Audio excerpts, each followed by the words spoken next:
खुदावंद मसीह के जलाली अब्दी अजीम और बाबरकत नाम में आप सबकी सलामती हो। शुक्रगुजारी के साथ हम आज खुदा के कलाम को लिए हुए बैठे हैं ताकि हम एक अहम डॉक्ट्रिन पर बात कर सकें। और जिस डॉक्ट्रिन पर आज हम बात करना चाहते हैं वो दर हकीकत ज़ेरे बहस आता है, लेकिन उसको समझना समझाना आसान नहीं, बल्कि मैं ये कहना ज़्यादा मुनासिब समझूंगा कि उसे हम नहीं समझ सकते, आप भी नहीं समझ सकते। फिर भी हम ये नहीं कह सकते कि हम इस पर बात ना करें और ना ही इसे सीखें। जिस हद तक कलाम में हमें इसके बारे में बताया गया है और हमारी महदूद अकल उस लामहदूद के बारे में हम पर खुदा का कलाम जाहिर करता है, उस हद तक हम इस पर बात कर सकते हैं। सो आज हम तसलीस फिर तौहीद पर बात करने को हैं और यही वो मौजू है जो आम मसीही इसे बयान करते हुए झिझकिचाते हैं या फिर इसको दुरुस्त बयान नहीं कर सकते।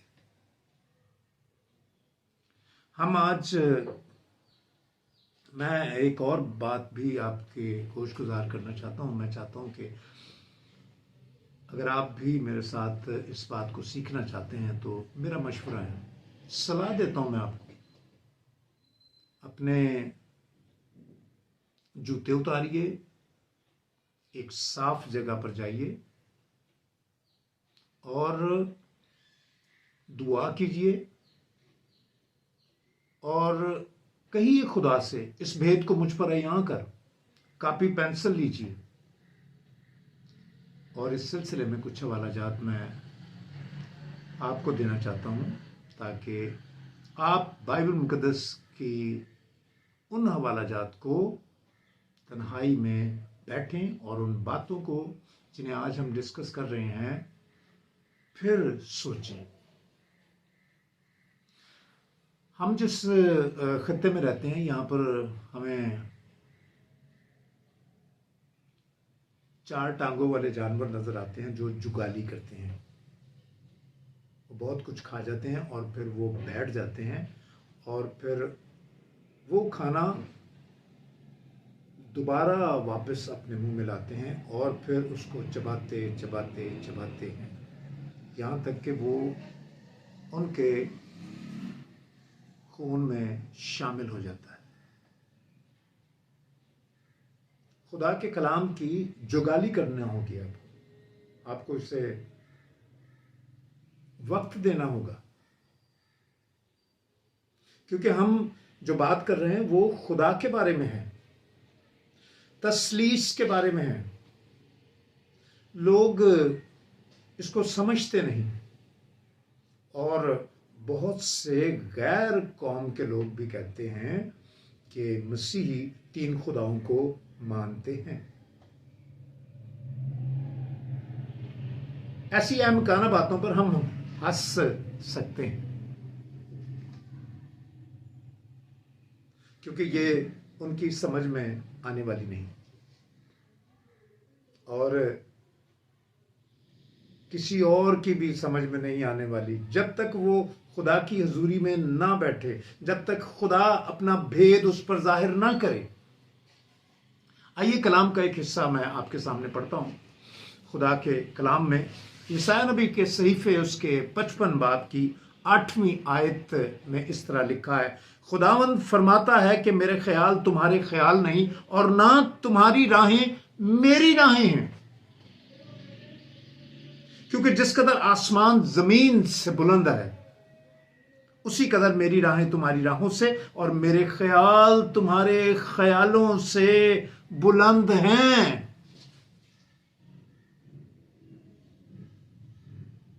खुदा कह रहा है,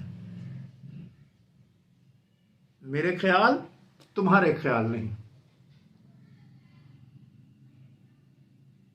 और इसी बात को हम लेते हुए आगे चलते हैं, एक और हवाला पढ़ते हैं, रोमियो 11वां बाब और उसकी 33वीं आयत से हम पढ़ते हैं। वाह, कलाम खुदा में लिखा है, वाह खुदा की दौलत और हिकमत और इल्म क्या ही अमीक है, उसके फैसले किस कदर इदराक से परे और उसकी राहें क्या ही बेनिशान हैं। 34वीं आयत में लिखा है, खुदा की अकल को किसने जाना या कौन उसका सलाहकार हुआ।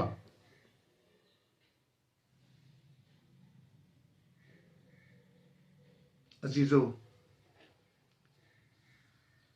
हमें कलाम की इस रोशनी में देखना है, समझना है, जानना है, सीखना है और पढ़ना है और दुआ करनी है और रोजा रखना है। अगर आप वाकई संजीदा हैं। मुझे जॉन वेस्ली की एक बात मैंने पढ़ी और वो मैं आपके साथ भी शेयर करना चाहता हूँ। जॉन वेस्ली कहता है, कोई ऐसा कीड़ा लेकर आओ, कोई ऐसा कीड़ा लेकर आओ जो इंसान को पूरे तौर पर समझ सके। अगर ऐसा मुमकिन है तो फिर कोई भी इंसान खुदा के बारे में पूरे तौर पर जान सकता है। अगर वो कीड़ा किसी इंसान के बारे में पूरे तौर पर जान सकता है तो हम खुदावंद की शुक्रगुजारी करते हैं। लेकिन हम इस मौजू पर बात कर रहे हैं और इस मौजू के हवाले से हमारे पास खुदा का कलाम मौजूद है जो इन बातों को सीखने सिखाने में हमारी रहनुमाई करता है। हम अपनी मिसालें देकर खुदा के कलाम के भेदों को नहीं जान सकते। एक हवाला और मैं चाहूँगा हम पढ़ेंगे और ये हवाला है अयूब की किताब है, उसका 26वां बाब और उसकी 14वीं आयत में लिखा है, देखो देखो ये तो उसकी राहों के फकत किनारे हैं, ये तो उसकी राहों के फकत किनारे हैं और उसकी कैसी धीमी आवाज हम सुनते हैं, पर कौन उसकी कुदरत की गर्ज को समझ सकता है। गौर कीजिए, गौर से पढ़िए। जिन बातों को हम सीखना चाह रहे हैं, जो बातें अब तक हमने सीखी हैं, जो बातें अब तक हम तक पहुंची हैं, वो तो फक्त किनारे हैं। ये फक्त किनारे हैं। उसकी गहराई को कौन जान सकता है। ये तो धीमी आवाज की मानद है। उसकी गर्ज को, उसकी पूरी आवाज को कौन सुन सकता है, कौन समझ सकता है?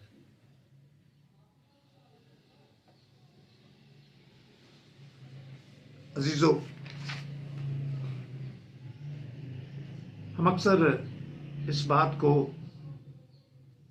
एक ट्रायंगल के तौर पर, एक ट्रायंगल बनाकर पेश करते हैं और बताते हैं। बाप खुदा है, बेटा खुदा है, रूहुल कुद्स खुदा है। बाप खुदा है, बेटा खुदा है और रूहुल कुद्स खुदा है। पैदाइश की किताब, उसके अगर हम पहली आयत ही को पढ़ें, पैदाइश की किताब उसका पहला बाब, उसकी पहली आयत, वहां लिखा है, बैराशेत बारा एलोहीम अथा शमाइम अथा आरत्स। खुदा ने इब्तदा में जमीन और आसमान को पैदा किया। जो लफ्ज खुदा वहां मौजूद है, इब्रानी बाइबल में ये लफ्ज एल नहीं, एलोहीम है। इसलिए मैंने ये हवाला इब्रानी में आपके सामने पढ़ा। बैराशेत बारा एलोहीम, बैराशेत बारा एलोहीम आता शमाइम आता आरत्स। खुदा ने इब्तदा में जमीन और आसमान को पैदा किया। जो खुदा के लिए लफ्ज है वो सीगा जमा है। और आपकी नॉलेज में मैं इजाफा करना चाहता हूं, बाइबल मुकद्दस में लफ्ज एलोहीम 2700 बार इस्तेमाल हुआ है। ये खुदा की किताब है।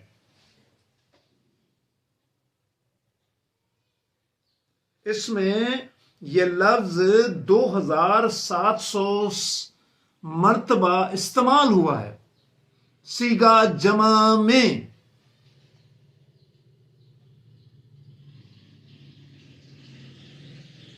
और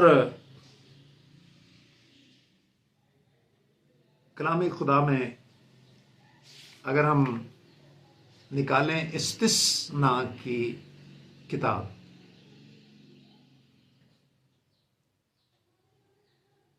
पुराने अहदनामे में पैदाइश, खरूज, एबार, गिनती, इस्तिस्ना, 5वीं किताब, उसके 6 बाब की 4थी आयत में लिखा है, 6 बाब की 4थी आयत में लिखा है, सुन ए इस्राइल, सुन ए इस्राइल, खुदावंद हमारा खुदा एक ही खुदावंद है। खुदावंद हमारा खुदा एक ही खुदावंद है। यस, एक ही खुदावंद है। और ये लफ्ज एक गिनती वाला एक नहीं है। देखिए और इसके बारे में पता कीजिए। खुदा के कलाम में जो लफ्ज ये एक लिखा है, ये ऐसे है जैसे अंगूरों का एक गुच्छा है, और हम कहते हैं कि ये अंगूर है, ये अंगूर है। उस गुच्छे को हम एक गुच्छा कहते हैं। उस गुच्छे को हम एक कहते हैं। ये लफ्ज जो है वो सीगा जमा के लिए इस्तेमाल होता है। ये गिनती वाला एक नहीं है, ये यूनिटी वाला एक है। और ये यूनिटी 3 से ज्यादा नहीं, और ना ये यूनिटी 3 से कम है। ना ये यूनिटी 3 से ज्यादा है, ना ये यूनिटी 3 से कम है। और बाइबल मुकद्दस हम पर इन बातों को जाहिर करती है।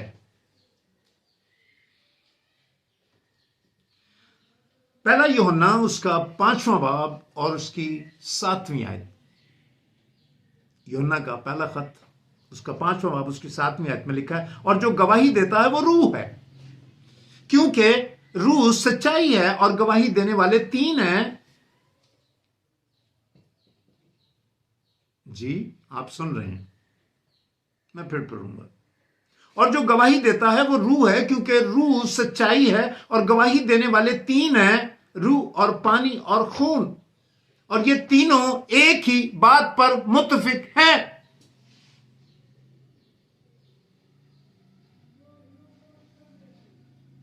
जब हम आदमियों की गवाही कबूल कर लेते हैं तो खुदा की गवाही इससे बढ़कर है। जब यीशु मसीह बपतिस्मा ले रहे थे दरिया यरदन में, तो खुदा के कलाम में लिखा आसमान खुल गया और खुदा का रूह कबूतर की सूरत में उस पर आकर ठहर गया, और आसमान से ये आवाज आई, ये मेरा प्यारा बेटा है। बाप ने कहा ये मेरा प्यारा बेटा है। और वहां पर हम बाप और बेटे और रूहुल कुद्स को देखते हैं। ये एक भेद है, ये एक मुकाशफा है। इस अखीर जमाने में बहुत से बिद्दती इस बात को बिगाड़ने पर तुले हुए हैं। इस बात के बारे में उन्होंने कमर कसी है ताकि खुदा की जात को पूरे तौर पर इंसानों के सामने बयान ना किया जाए, ताकि वो ईमान के मुनकिर और अबदी बादशाही से बाहर रहें।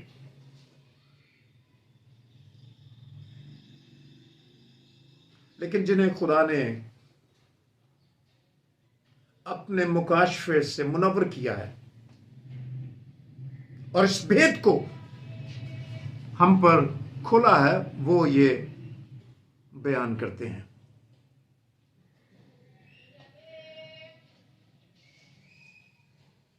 पैदाइश की किताब उसका पहला बाब और 26वीं आयत भी हम इसमें देख सकते हैं। खुदा के कलाम में लिखा है, फिर खुदा ने कहा कि जी बाइबल अपनी देखिए। फिर खुदा ने कहा कि आओ हम इंसान को अपनी सूरत पर, अपनी शबी की मानद बनाएं।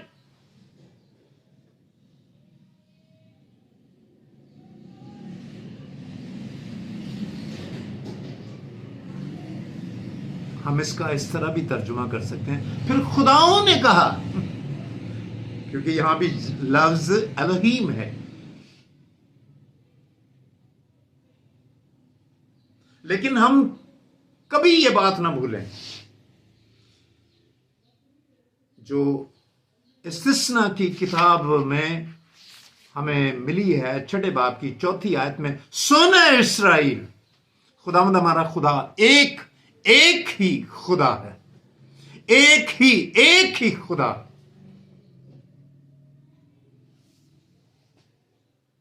ना 2 खुदा हैं, ना 3 खुदा हैं, ना 4 खुदा हैं, और ना ही ढेर है,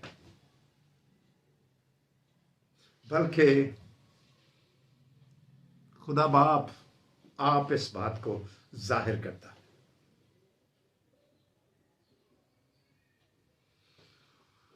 और हम पढ़ चुके हैं उन हवाला जात को जो मैंने आपके सामने रखे हैं। उसने इंसान को अपनी सूरत पर और अपनी शबी पर बनाया है।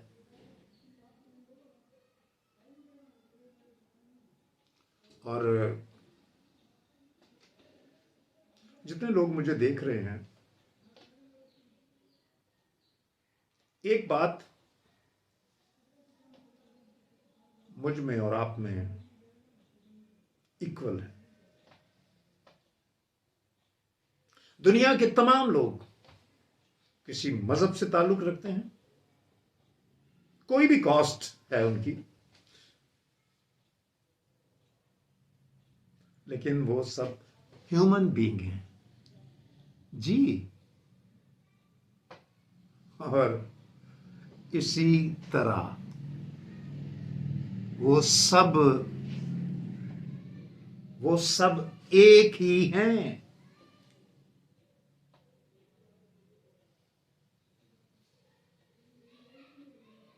हम अपने कंपनी में, अपने शोबे में, अपने ऊपर नीचे आगे पीछे हो सकते हैं,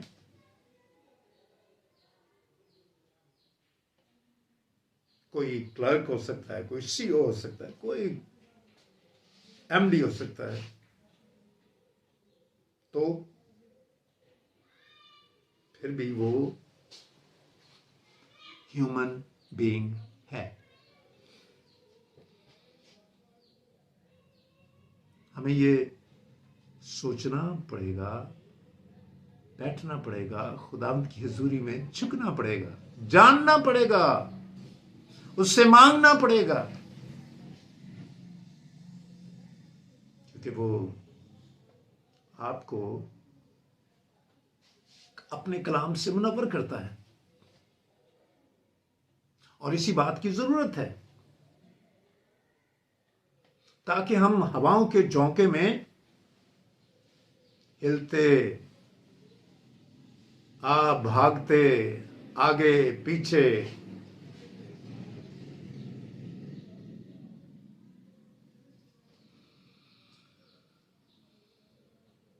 खुदा इस बात की गवाही देता है और वो तीनों इस बात पर मुत्तफिक हैं। अक्सर ये सवाल भी किया जाता है खुदावंद यीशु मसीह के बारे में, क्या वो यीशु मसीह खुदा है? जी, हम देखते हैं मुकद्दस मत्ती की इंजील, उसका पहला बाब और उसकी 23वीं आयत, और खुदा के कलाम में बड़ी सफाई के साथ यूं मरकूम है, पहले बाब की 23वीं आयत में,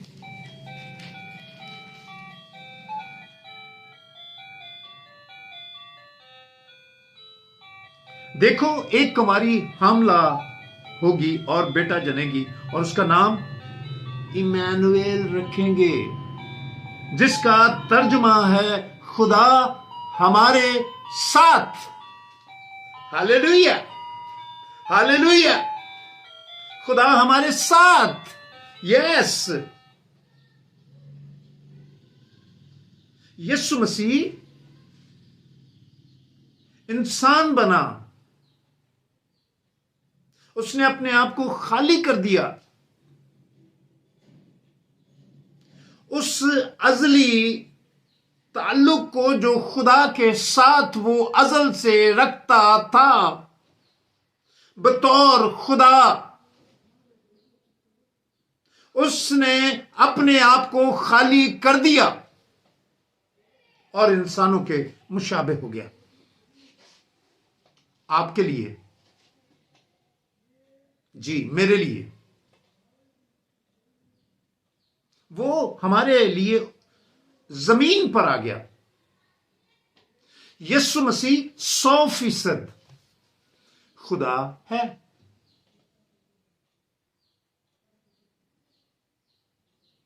और जो इंसान को बचाने के लिए जमीन पर उतर आया है, और यह भेद है इंसान को बचाने का। खुदा इंसान को बचाना चाहता है, इसलिए खुदा इंसान बना।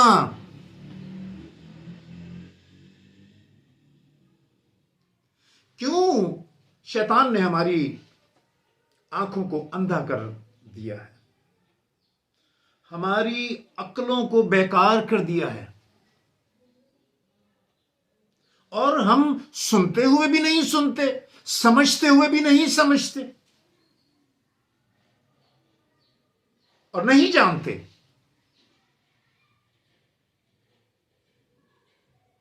हमें खुदावंद की तरफ देखना होगा। वो हमें चाहता है कि हम उसकी जात के मुकाशफे से वाकिफ हो जाएं। अक्सर लोग कहते हैं कि अक्सर हम रूहानी हैं। जी जी, आप ठीक कह रहे हैं, लेकिन अगर आप खुदा की जात से वाकिफ नहीं। यीशु मसीह ने पूछा, कैसरिया फिलिप्पी के इलाके में खुदावंद यीशु मसीह ने पूछा, लोग मुझे क्या कहते हैं? शागिर्दों ने बताया। यीशु मसीह ने कहा, तुम मुझे क्या कहते हो? और पतरस ने खुदावंद यीशु मसीह को बताया। उसने कहा, तू जिंदा खुदा का बेटा मसीह है। और यीशु मसीह ने कहा, यह बात, पहले तो उसको मुबारकबाद दी और कहा कि यह बात गोश्त और खून से नहीं, बल्कि मेरे बाप ने तेरे दिल में डाली।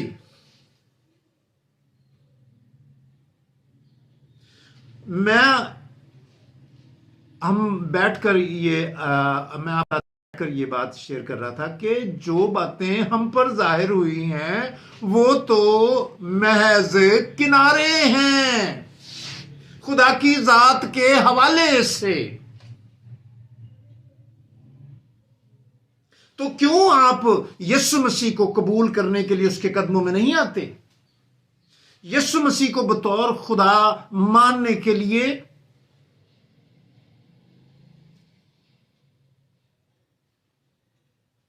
क्यों उस राह पर जो खुदा के खिलाफ है, जो खुदा के मुकाशफे के खिलाफ है, उस भेद के खिलाफ है जो उसने जाहिर किया।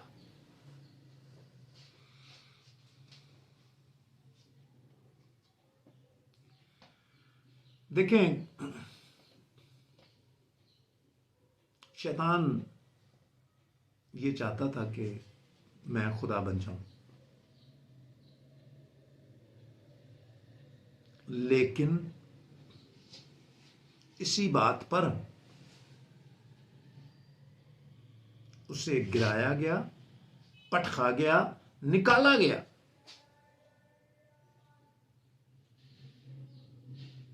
और उसने ये तालीम आगे भी दी। शैतान आदम और हवा के पास गया और उसने कहा कि तुम इसे खाओ, तुम खुदा की मानद हो जाओगे।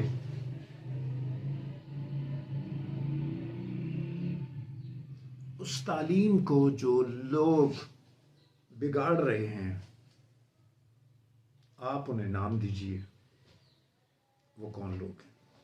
लेकिन मैं जो बता रहा हूं, यहां शैतान ये कह रहा है, तुम खाओ इससे, तुम खुदा की मानद हो जाओगे।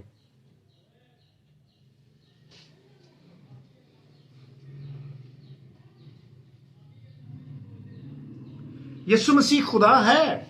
इब्रानियों के खत के पहले बाब की 6 आयत में लिखा है, और जब पेलोटों को दुनिया में लाता है तो कहता है खुदा के फरिश्ते उसे सजदा करें।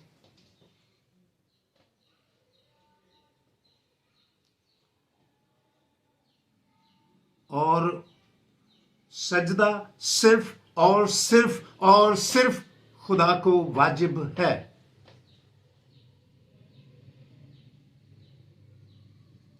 किसी और को सजदा वाजिब नहीं। इब्रानियों के खत हम निकालते हैं और हम देखते हैं, इसे पढ़ते हैं खुदा के कलाम में। इब्रानियों का खत, उसका पहला बाब, आप भी मेरे साथ निकालिए और हम इस हवाले को मिलकर पढ़ते हैं।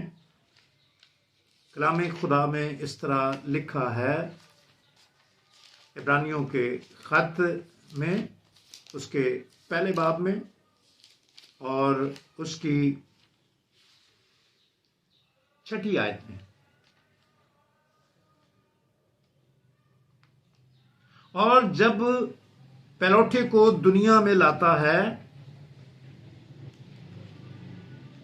तो कहता है खुदा के फरिश्ते उसे सजदा करें, खुदा के फरिश्ते उसे सजदा करें। मजीद हम इसी हवाले को पढ़ते हैं और कलाम खुदा में इस तरह लिखा है,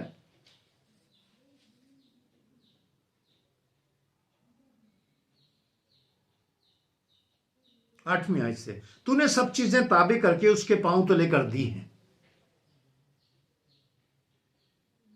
बस जिस सूरत में उसने सब चीजें उसके ताबे कर दी तो उसने कोई चीज ऐसी ना छोड़ी जो उसके ताबे ना हो, मगर हम अब तक सब चीजें उसके ताबे नहीं देखते, अलबत्ता उसको देखते हैं जो फरिश्तों से कुछ ही कम किया गया, यानी यीशु को, कि मौत का दुख सहने के सबब से जलाल और इज्जत का ताज उसे पहनाया गया, ताकि खुदा के फजल से वो हर एक आदमी के लिए मौत का मजा चखे।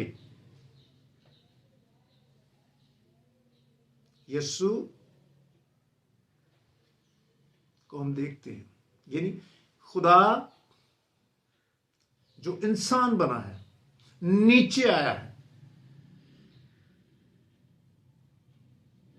जैसे एक और बात, अगर आप खुदा को समझना चाहते हैं तो फिर आपको खुदा बनना पड़ेगा।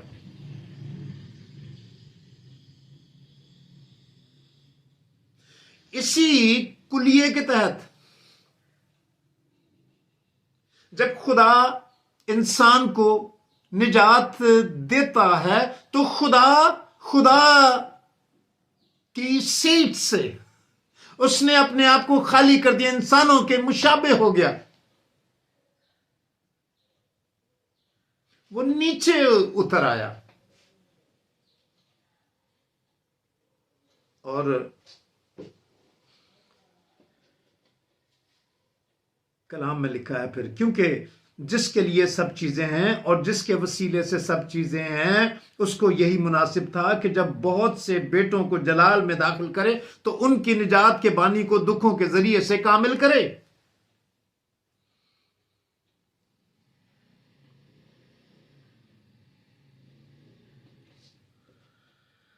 खुदावंद हमारा खुदा कैसा अजीम खुदा है।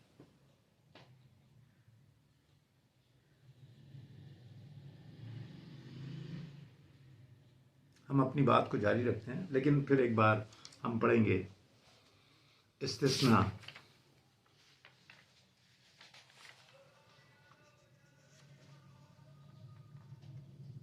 छठा बाब 4 आयत।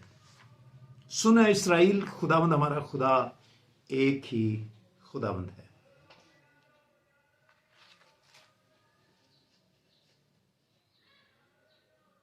हम खुदावंद कि इस भेद को जो उसने अपने कलाम में हम पर अयां किया है, उन पर अयां किया है जो यीशु मसीह को खुदा का बेटा तस्लीम करते हैं।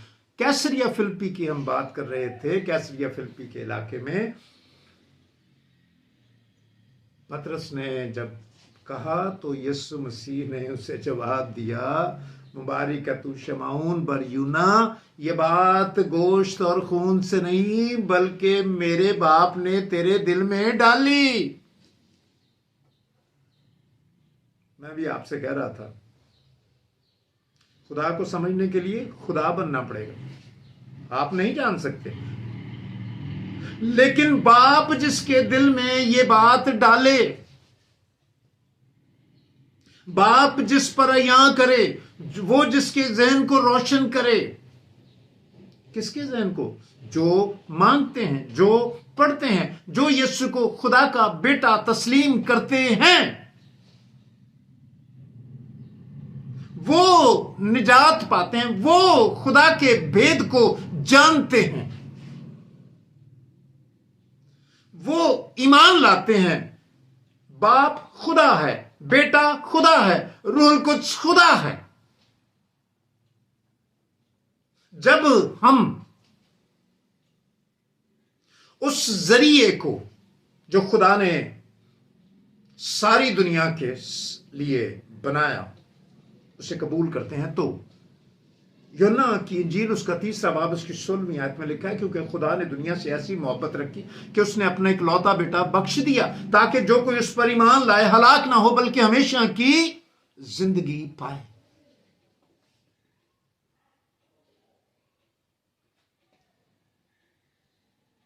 हमें खुदा को समझने के लिए उसकी मोहब्बत को जानना पड़ेगा। जिस मोहब्बत ने खुदा को इस तरफ माइल किया कि उसने अपने आप को खाली किया ताकि वो दुनिया को बचाए। यीशु मसीह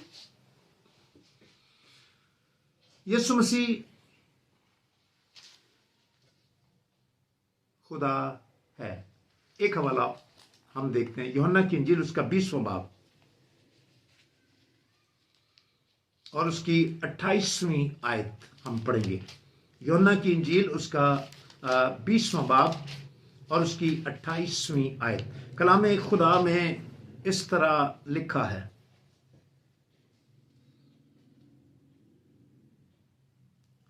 तोमा ने जवाब में उससे कहा, ऐ मेरे खुदावंद, ऐ मेरे खुदा। यीशु ने उससे कहा, तू मुझे देखकर ईमान लाया, मुबारक वो हैं जो बगैर देखे ईमान लाए।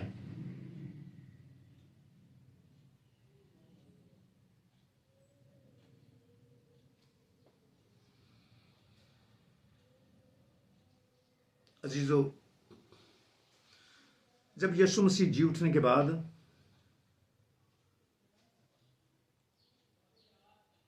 अपने शागिर्दों पर जाहिर हुए तो तोमा उनमें मौजूद नहीं था। और तोमा ने कहा, भाई मैं तो साफ बात करता हूं, मैं उस वक्त इस बात को कि यीशु जी उठा है मानने के लिए तैयार नहीं। कब तक तैयार नहीं? जब तक खुद ना देखूं, जब तक उन हाथों को ना देखूं।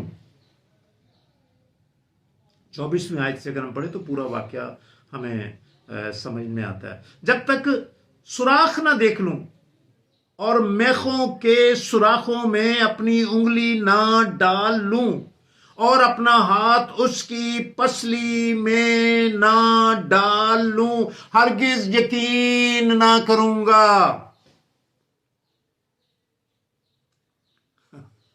खुदावंद यीशु 8 रोज बाद जब शागिर्द जमा थे, फिर अंदर आए और तोमा उनके साथ था और दरवाजे बंद थे, और यीशु ने आकर बीच में खड़े होकर कहा, तुम्हारी सलामती हो। फिर उसने तोमा से कहा, अपनी उंगली पास लाकर, 27वीं आयत, यूहन्ना की इंजील की 20वें बाब की 27वीं आयत। फिर उसने तोमा से कहा, अपनी उंगली पास लाकर मेरे हाथों को देख और अपने हाथ पास लाकर मेरी पसली में डाल और बेइत्तेकाद ना हो बल्कि इत्तेकाद रख। उस वक्त तोमा ने कहा, तोमा ने जवाब दिया, 28वीं आयत जो पहले मैं आपके लिए पढ़ चुका हूं। तोमा ने जवाब में उससे कहा, आए मेरे खुदावंद, आए मेरे खुदा। यीशु ने ये नहीं कहा, ओ तोमा तोमा तोमा, रुको रुको रुको रुको रुको रुको रुको, मैं खुदा नहीं, मुझे खुदावंद ना कहो। हाँ मैं जी उठाऊं लेकिन मैं खुदा नहीं।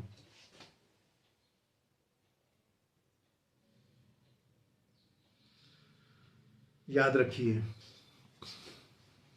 कलाम के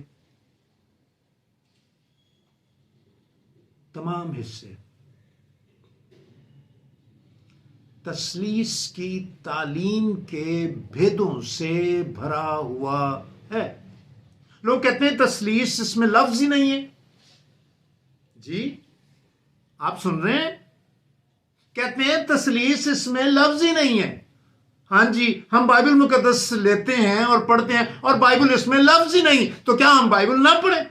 क्या हम कहें कि बाइबल है ही नहीं? क्या अहम काना बातें हैं। और ये जारी रहेंगी जब तक आप उसके बेटे को कबूल नहीं करते, जब तक आप ईमान नहीं लाते। आपकी थियोलॉजी खराब रहेगी, ढीली रहेगी, टेढ़ी रहेगी। आप इसको ना जान सकेंगे। और कैसे जान सकते हैं आप? जब तक खुदा आप पर जाहिर ना करे। और कैसे जान सकते हैं आप? जब तक आप उसके कदमों में नहीं बैठते। मैंने इस प्रोग्राम के शुरू में ही आपसे दरखास्त की कि आपको सलाह दी,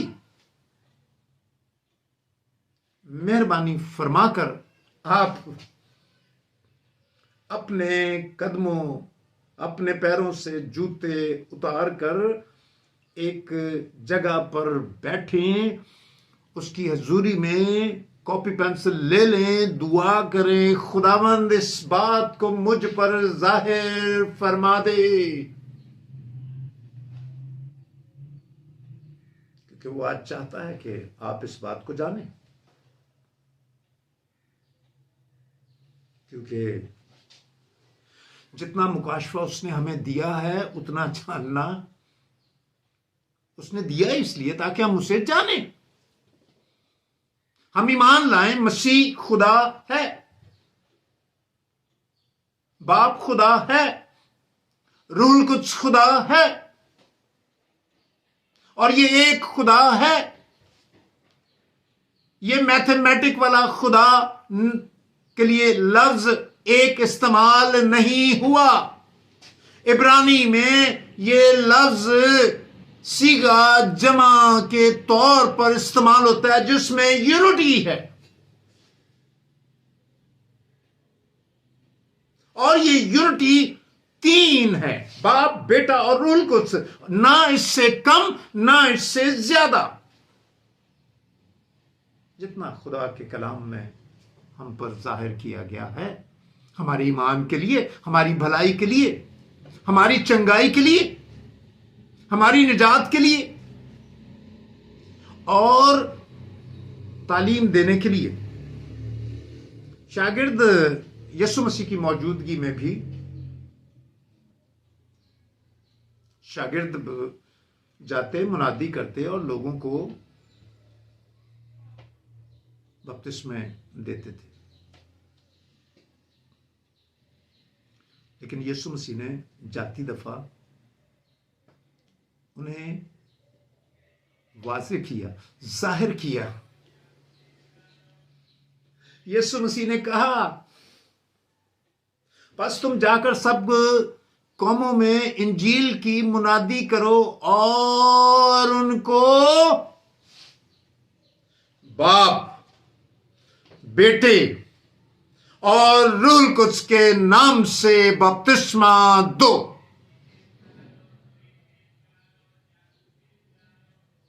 देखिए आप कितने लोग आपके पास आते हैं, यीशु के नाम में बपतिस्मा है, फलां के नाम में फलां का, और ये और वो। जितना मुकाशफा खुदा ने दिया है वो पूरा है, ये कलाम में पूरा हिस्सा है। और ये निजात पाने के लिए आपको इसे कबूल करना होगा। हाँ, आपका प्रोग्राम अगर तब्दील है तो हम इसके बारे में कुछ नहीं कह सकते। आप अपनी मर्जी के मालिक हैं।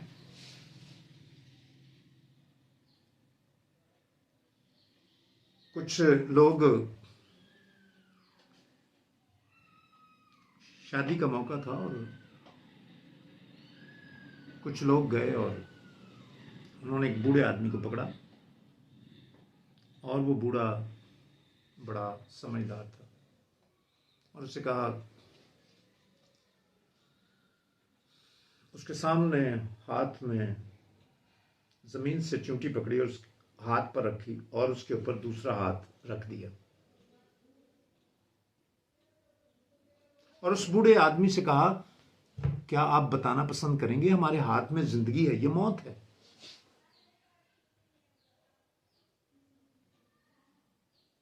उस बूढ़े शख्स ने जवाब दिया,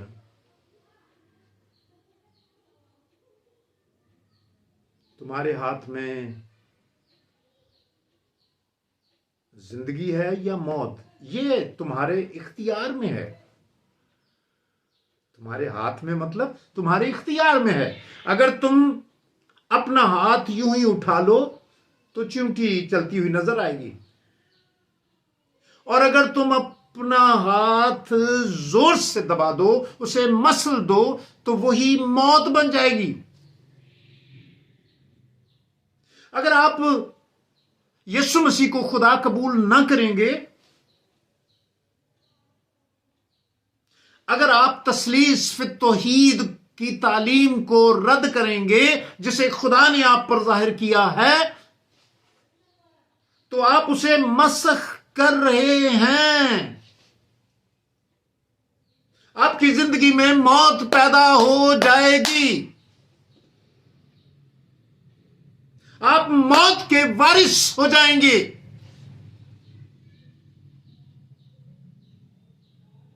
खुदा के उन भेदों को जो वो आप पर रोशन कर रहा है, कबूल करना होगा, क्योंकि खुदा यही चाहता है। कलाम खुदा में एक और हवाला हम देखते हैं, मत्ती की इंजील उसका 28वां बाब और उसकी 29वीं आयत। खुदा के कलाम में इस तरह लिखा है, 28वें बाब की 9वीं आयत में,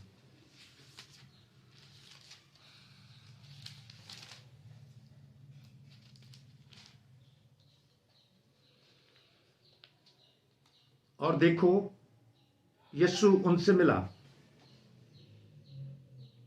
ये वाक्य उस वक्त तक का है जब यीशु जी उठा और सब्बत के बाद हफ्ते के पहले दिन पो फटते वक्त मरियम मगदलीनी और दूसरी मरियम कब्र पर देखने आई। ये वो वाक्य है।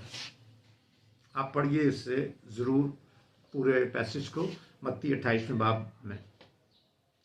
और मैं इसे 9वीं आयत से आपके लिए पढ़ रहा हूं। और देखो यीशु उनसे मिला और उसने कहा सलाम। उन्होंने पास आकर उसके कदम पकड़े। पास आकर उसके कदम पकड़े और उसे सजदा किया। इस पर यीशु ने कहा, डरो नहीं, जाओ मेरे भाइयों से कहो कि गलील को चले जाएं, वहां मुझे देखेंगे। यीशु ने हरगिज ये नहीं कहा कि मैं खुदा नहीं, मैं तो सजदे के लायक ही नहीं हूं। बहुत से अक्ल के अंधे कहते हैं, हमें दिखाएं इंजील में यीशु मसीह खुदा है।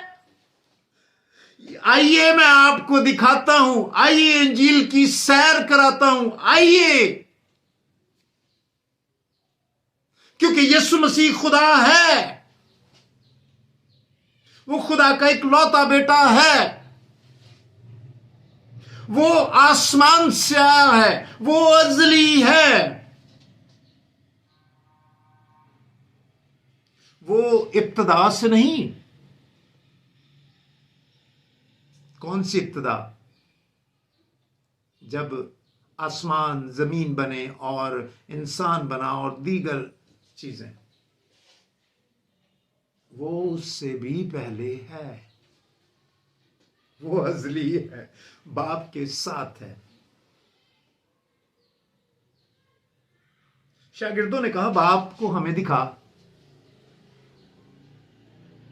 यीशु मसीह ने उनको डांटा, तुम अब तक नहीं जानते? मैं और बाप एक है, बाप मुझ में रहता है, मैं बाप में रहता हूं, मैं और बाप एक हैं।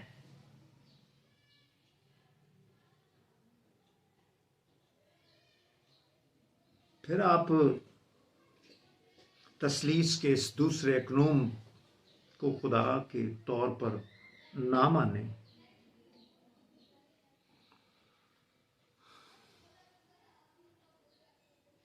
आइए एक और हवाला देखते हैं, मुकाशफा की किताब का 7वां बाब और उसकी 9वीं आयत। मुकाशफा 7वां बाब और उसकी 9वीं आयत। कलाम खुदा में लिखा है, इन बातों के बाद जो मैंने निगाह की तो क्या देखता हूं कि हर एक कौम और कबीला और उम्मत और अहले जुबान की एक ऐसी बड़ी भीड़ जिसे कोई शुमार ना कर सकता, सफेद जामे पहने और खजूर की डालियां अपने हाथों में लिए हुए तख्त और बर्रे के आगे खड़ी है। हालेलुया, बर्रे के आगे खड़ी है। हर एक कौम, हर एक कबीला, हर एक उम्मत, हर एक अहले जुबान, और जो खड़ी है वो क्या कर रही है? और बड़ी आवाज से चिल्ला चिल्ला कर कहती है कि निजात हमारे खुदा की तरफ से है।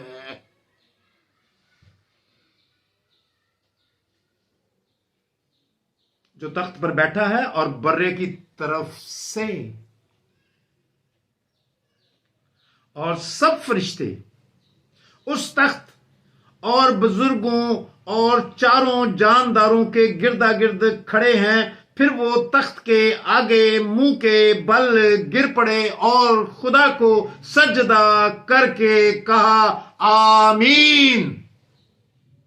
हम्द और तमजीद और हिकमत और शुक्र और इज्जत और कुदरत और ताकत अब्दुल-अबाद हमारे खुदा की हो, आमीन।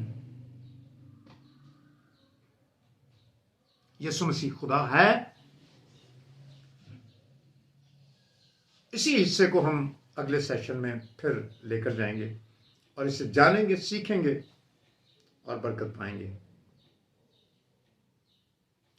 हम शुक्रगुजारी करते हैं हमारे पाक खुदा तेरे कलाम के लिए, तेरे कलाम के भेदों, बातों, ख्यालों के लिए, और तेरे कलाम की उन तमाम बातों के लिए जो बड़े मुफस्सल तौर पर तूने हमें दी हैं, ताकि हम इन्हें जानें, सीखें, ईमान लाएं और तरक्की करें, और अबदी जिंदगी की इस राह में चलते हुए बहुत से और लोगों को जो भटक गए हैं और तरह तरह की तालीमों में फंस गए हैं, उन्हें भी तेरी हजूरी में ला सकें। हमें ब्लेस कर, हमें बरकत दे, और इस मकसद को पूरा करने के लिए हमारी मदद फरमा।